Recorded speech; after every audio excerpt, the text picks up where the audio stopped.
The Coalition wants to persuade voters that the economy was stronger when it left office than it is today. Here's Shadow Treasurer Joe Hockey. We left the country with net assets of $70 billion.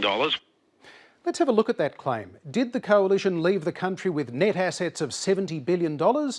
Well, not quite. According to the 2007 budget, the Coalition left net assets of $31 billion, not 70. In the same sentence, Mr Hockey highlighted the level of debt racked up under Labor.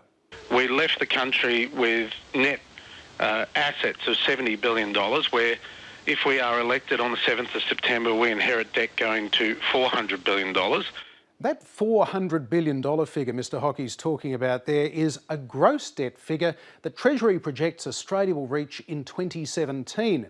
Now, many economists think that net debt is a better measure than gross debt. Governments talk about net, while oppositions like talking about gross debt because, well, it's bigger. So Mr Hockey's $400 billion gross debt figure is much more dramatic. Our net debt is currently around $184 billion and projected to peak at almost $220 billion in 2017. Mr Hockey was being rather selective in focusing on inheriting gross debt, and a projection at that.